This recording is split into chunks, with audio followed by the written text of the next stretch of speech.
And welcome back. Here we back are in Dragon Age Origins. We're going to talk to our whole camp. Yes, sir, we're going to talk to our whole camp. I do have some gifts, actually, right? Let me check my items. Some gifts to start things off. Where are my gifts? Yes, they're all here. They're somewhere down here. Gifts. Yes, gifts. Alright. Start with Alistair. I could get used to this, you know. What's up? Plus 10, and then we're gonna go to Morrigan. Give her that. I am grateful. 'Tis thoughtful indeed. Thank you very much. I don't really quite know what the other ones go to. I know those two are for them for like the tribal necklace. Like, I don't know who would want this tribal necklace. Maybe Sten? I have no idea. Really don't. And throw out a save, and we're gonna talk to Sten. Yes. I want to discuss something you mentioned. Speak then. That's enough for now. Then I suggest we move on. I have a question. I am hardly surprised. Why did you come to Ferelden? To answer a question. What was the answer? Were you not at Ostagar when the army was overwhelmed? That is your answer. Why would the Canary care about the Blight? Why do you? Ferelden is my home. Or is I'm a Grey Warden, it's my job. I guess 3. I'm a Grey Warden. It's my job now. Exactly. You don't ask, nor do I. The Arashok sends me and I go. Did you find the answer to his question? A portion of it. Don't you have to report back then? Yes. So what are you still doing here then? I cannot go home. Why not? It doesn't matter now. Can we move on? We keep the Darkspawn waiting. I want to discuss something you mentioned. Speak then. That's enough for now. I guess I can go back. Then I suggest we move on. What are you doing in that cage? Sitting, as you observe.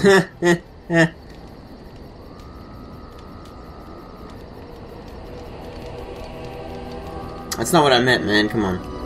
It's what you asked.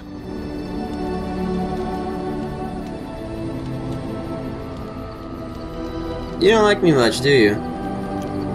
Warden, if I truly disliked you, I would leave. That I am still here, you may interpret however you choose. Are you gonna ask for my question? I did. Parshera, was there anything else? I have a question. I am hardly surprised. Actually, never mind. Very well. Alright, let's go. As you wish. Sten improves, plus 4. What's up? I'll take your party to like you. Let's go talk to Biscuit. Biscuit? Oh, why, you little...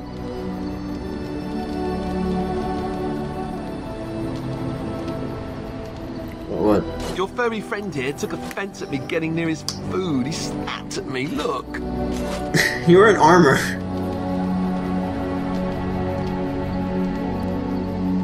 It was just a warning. He could have taken a hand off. And don't you think I don't know it?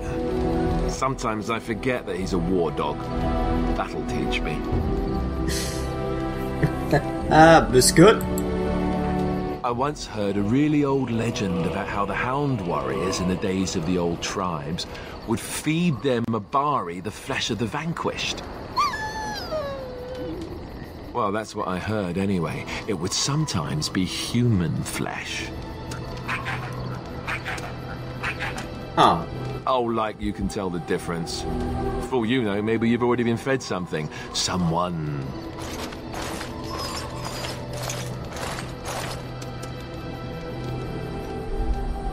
No, this Alistair is full of rubbish. If you had it and didn't know it, it was probably tasty. I never feed you another human being. It's not cannibalism if he's eating it, you know.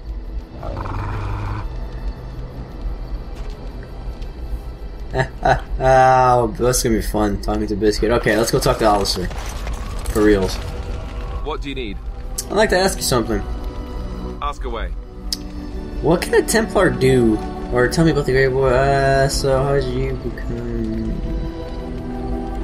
Yeah, let's go with Force. You said all Heyman raised you. Oh, did I say that? I meant that dogs raised me. Giant slobbering dogs from the Anderfels. A whole pack of them, in fact.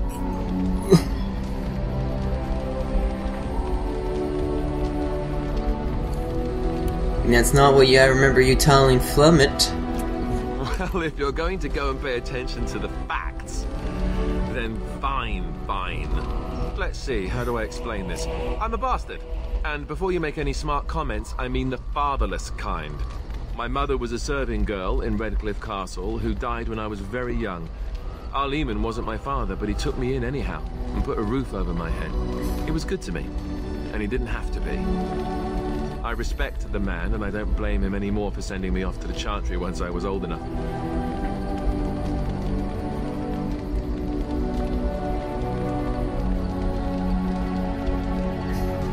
Why did he send you off to the Chantry? Our Lehman eventually married a young woman from Orlais, which caused all sorts of problems between him and the king because it was so soon after the war. But he loved her. Anyhow, then you, Arlessa, resented the rumors which pegged me as his bastard. They weren't true, but of course they existed. The Arl didn't care, but she did. So off I was packed to the nearest monastery at age 10, just as well. The Arlessa made sure the castle wasn't a home to me by that point. She despised me.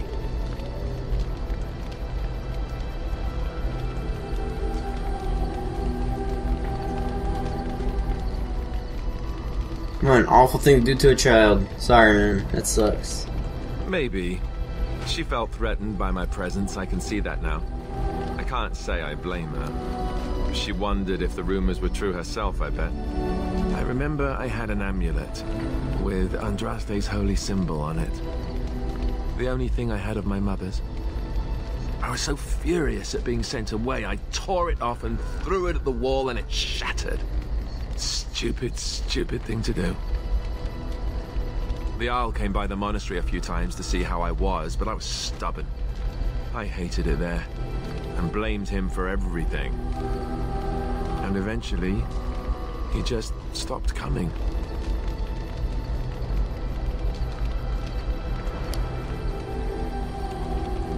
You were young. And raised by dogs. Or I may as well have been, the way I acted. But maybe all young bastards act like that. I don't know. All I know is that the Arl is a good man, and well loved by the people. He also was King Caelan's uncle, so he has a personal motivation to see Loghain pay for what he did. Anyway, that's really all there is to the story. Alright. Regain Alistair's trust. Sup, sexy lady? Hey, sexy lady. Yes? I like to talk. Well, here I am. Yes, you are. What was life like in the Chantry cloister?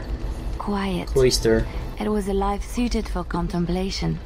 In the cloister, away from the fuss and the flurry of the cities, I found peace. And in that stillness, I could hear the Maker. But it was not perfect. Some of my Chantry fellows were condescending. That is the nature of religious folk, I suppose. Condescending, how so? When I talked about my beliefs, that the Maker reveals himself in the beauty of his world, they treated me with disdain. They want to believe that he's gone, so that when he turns his gaze on them, it means they are special, chosen. He cannot possibly have love for all, the sick and the weary, the beggars and the fools. What did you say to them? What can I say to them? What they believe is what the Chantry says, and the Chantry is infallible, yes? Maybe I am wrong. but it is the Maker's place to decide if I am worthy, not men, not the Chantry.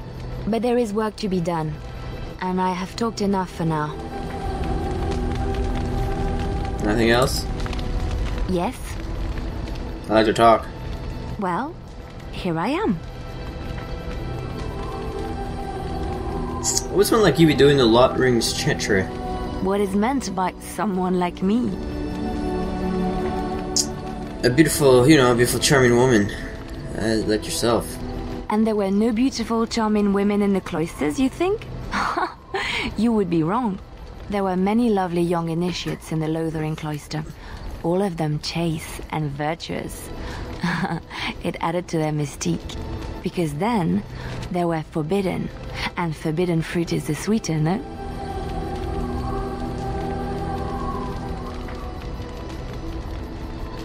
Those initiates can't have been more lovely than you. Flatterer. I, however, did not take vows, and so perhaps I am not as enigmatic? The Chantry provides succor and safe harbor to all who seek it. I chose to stay and become affirmed. Affirmed? We affirm our belief in the Maker, in Andraste and the Chant, but other than that, there are no vows taken.